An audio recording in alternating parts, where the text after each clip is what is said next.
नमस्ते दोस्तों, मैं हूँ आज़ाद और आप देख रहे हैं द स्टोरी टेलर आज़ाद। आज मैं आपको एक ऐसे आदमी की कहानी सुनाने जा रहा हूँ जिसे कुछ लोग रॉबिन हुड मानते हैं और कुछ लोग शैतान का दूसरा नाम। ये है कहानी पाब्लो एस्कोबार की, एक गरीब किसान का बेटा जो बना दुनिया का सबसे खतरनाक और अमीर ड्रग माफिया। तो चलिए दोस्तों, चलते हैं कोलंबिया की गलियों से लेकर अमेरिकी व्हाइट हाउस तक उस सफर पर जिसे जानकर आप हैरान रह जाओगे। पाब्लो एस्कोबार का जन्म हुआ 1 दिसंबर 1949 में कोलंबिया के एक छोटे से शहर में। माँ एक स्कूल टीचर थी, पिता एक गरीब किसान थे। बचपन में ज्यादा कुछ नहीं था, ना पैसा ना पहचान और ना ही कोई स्पेशल टैलेंट, लेकिन उसके अंदर एक चीज थी, वो थी जिद। जिद थी अमीर बनने की, चाहे किसी भी रास्ते से जाना पड़े, इलीगल लीगल। कहते हैं उसने अपने दोस्त से पहली बार कार की बैटरी चुराई थी, बस पैसे कमाने के लिए। धीरे धीरे उसने लॉटरी के नकली टिकट छापे, स्मगलिंग स्टार्ट कर दी और फिर 1970 में पाब्लो को कोकीन के धंधे का रास्ता मिल गया और यही से बना वो इतिहास का सबसे बड़ा ड्रग माफिया। उसने मिलकर बनाया था मेडलिंग कार्टेल, एक ऐसा नेटवर्क जो कुछ ही सालों में पूरी दुनिया को कोकीन सप्लाई करने लगा। अब ध्यान से सुनिए, 1980 के दशक में अमेरिका में जितनी कोकीन थी उसका 80% हिस्सा पाब्लो ही सप्लाई करता था। हर हफ्ते उसकी कमाई थी करीबन इंडियन रुपीस में 3500 करोड़ की हर हफ्ते। पैसों की गड्डियां संभालने के लिए उसके हर महीने $2500 के रबर बैंड खरीदने पड़ते थे। इतना पैसा था कि बोरियों में भरकर खेतों में गाड़ देता था और कई बार चूहे नोट खा जाते थे। इतना पैसा था भाई साहब। पाब्लो की सबसे अनोखी बात यह थी कि वो खुद को मसीहा मानता था।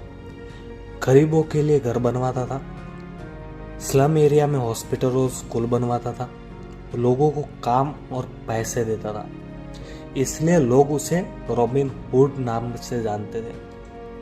लेकिन दूसरी तरफ एक गलतियां थी उसकी कि वो जजों की हत्या करता था, नेताओं की हत्या करता था, पुलिस वालों को बॉम्बिंग से उड़ा देता था, अखबार के पत्रकार जो होते हैं उनको भी नहीं छोड़ा उसने। उसका एक फेमस डायलॉग है, प्लाटो ओ प्लोमो, यानी पैसा लो या गोली खाओ।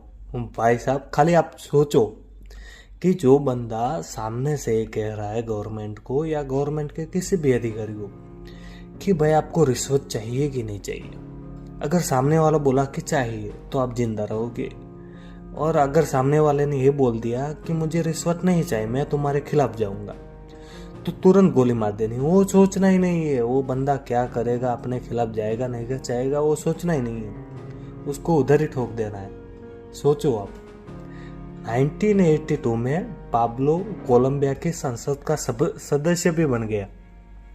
अब वो सिर्फ ड्रग डीलर नहीं रहा, नेता भी बन गया था। लेकिन ज्यादा दिन नहीं टिक पाया। एक पत्रकार ने जब उसका सच उजागर किया तो पाब्लो ने उसे भी मरवा दिया और फिर पॉलिटिक्स से निकल गया कि भाई ये अपने बस की बात नहीं है। लेकिन डर का जो साम्राज्य होता है ना, वो बना रहा पॉलिटिक्स में।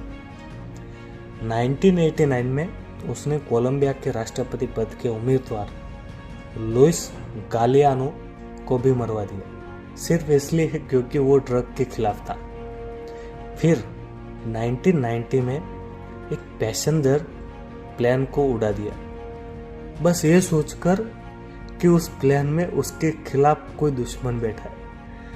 उस प्लेन के उस टाइम 1919 में 109 मासूम लोग मारे गए थे।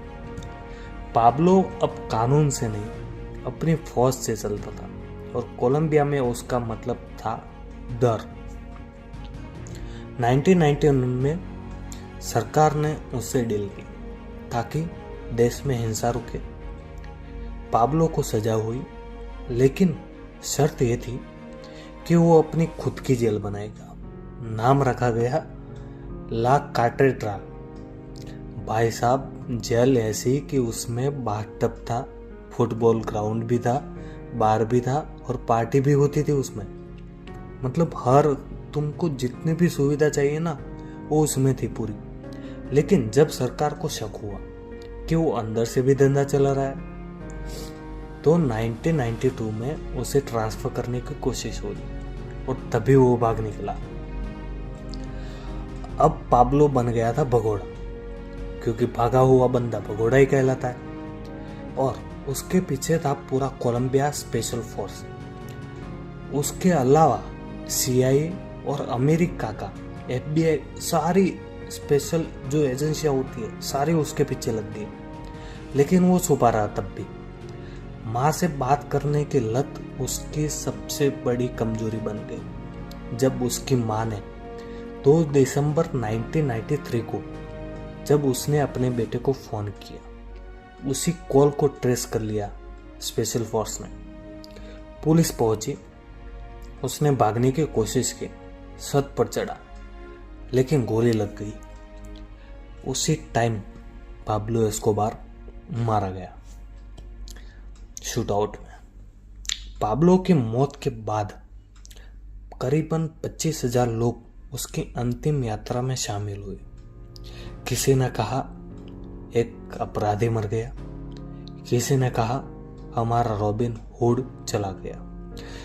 लेकिन अब सोचो यार, लोगों को प्रेम तो हो गई, कोलंबिया की जनता को प्रेम तो हो गई, क्योंकि बंदा ना जितना कमाता है वो पब्लिक के पीछे उड़ाता है, गरीब पब्लिक के पीछे। हाँ, उसका धंधा अलग है, इनलीगल है, लेकिन पब्लिक कहेगी यार रॉबिन हुड उसको। जब नेटफ्लिक्स पर जब नार्कोस सीरीज आई, तब नई पीढ़ी ने जाना कि असली दुनिया के अपराधी कितने खतरनाक हो सकते हैं। तो दोस्तों, ये थी पाब्लो एस्कोबार की कहानी। एक ऐसा इंसान जो एक तरफ गरीबों का मसीहा बना और दूसरी तरफ खून बारूद और ड्रग्स का शहंशाह। आपको क्या लगता है, क्या पाब्लो जैसा इंसान सिस्टम की नाकामी है या इंसान की हवस का नतीजा? नीचे कमेंट करके ज़रूर बताइए। अगर आपको ये कहानी पसंद आई हो तो चैनल द स्टोरी राइटर आज़ाद को सब्सक्राइब करिए, वीडियो को लाइक करिए और अपने दोस्तों के साथ शेयर करिए, ताकि हर एक को मालूम पड़े कि पाब्लो एस्कोबार था कौन। मैं हूँ आज़ाद और मिलूँगा आपसे अगली रहस्यमय और सच्ची कहानी लेकर। तब तक के लिए बने रहे हमारे साथ। नमस्ते, जय हिंद, जय भारत।